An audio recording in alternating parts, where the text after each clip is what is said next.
My name is Sbusisiwe Mieni, but most people know me as Sbu. I live in Johannesburg. I work there as a banker. I actually head up a department in a bank called Absa, one of the biggest banks in South Africa. I essentially grew up in a village in KwaZulu-Natal called Gwanyuswa. When we were growing up in the village, there was absolutely nothing. It was just dirt roads, no water, no electricity.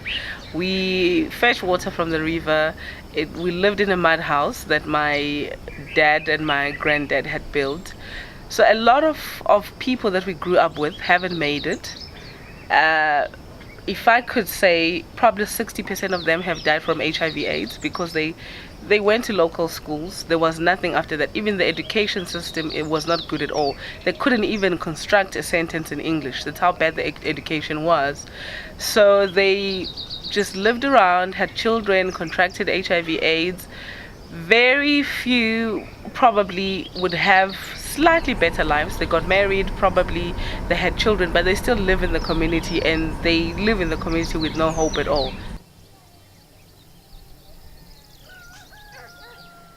My sister, she, being a twin, maybe I should start there.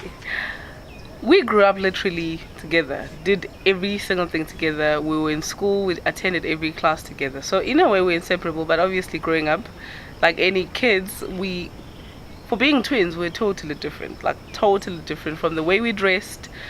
The only thing is we looked identical, but everything else we did was totally different. She was more into reading. She was more into interacting with older people actually than I did. I was into my friends, into even the music that we listened to was totally different. But as we grew up, we started to relate better. We went to the same university and we became friends. I think we started acknowledging that we were totally different individuals, but we were still twins. So we were very, very, very close. But we got even closer when she moved to Canada. I think that's when we realized that how much we needed each other. I mean, we literally on the phone every single day.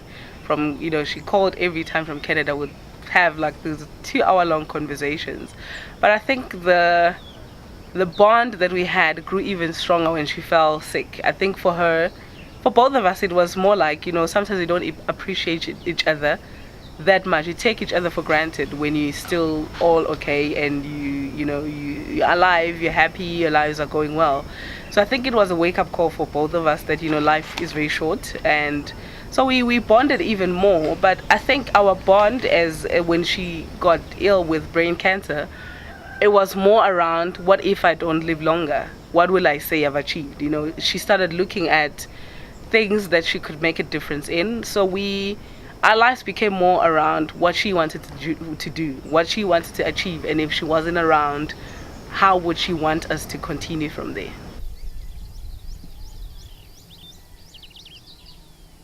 It bugs me, the knowledge that a lot of people that we knew are not alive because of HIV and AIDS.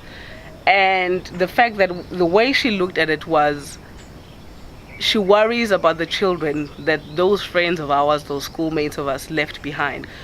So for me, it's more looking at those kids walking on the streets and wondering how many of them have parents, how many of them are roaming the streets probably because they don't have love at home, they don't have anybody at home, they just walking on the streets without a future, aimlessly. So her biggest concern was the kids on the streets, who have lost their parents.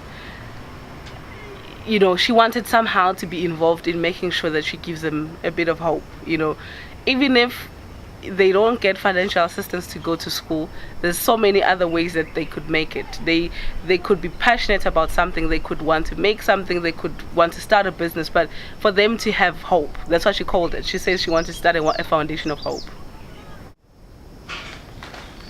So in terms of the foundation, it's something that she lived for it at the end, but the only thing she could do was talk about it. And I think eventually for us it is, if she could talk about it and say what it is that she wants to happen, is for us to execute.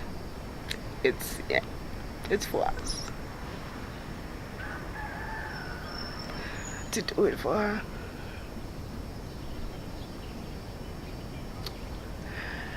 Like for me, sitting here right now, this was a favorite place, and to sit and know that we're moving her work forward, it can't get any better than that. The structures are not there, but it's the beginning of the process. That's like, it blows me. It gives me some sense of peace. It gives me hope that even if she's not around, her work will live on. If we could have an infrastructure where after school you're not taking them away from the community, you're not taking them away from the grandmothers, but you put them in an environment where they'll be able to interact, they'll be able to have relationships, they'll be able to speak about their experiences, they'll be able to find hope from somebody. So I want all of them to not focus on the fact that they don't have parents.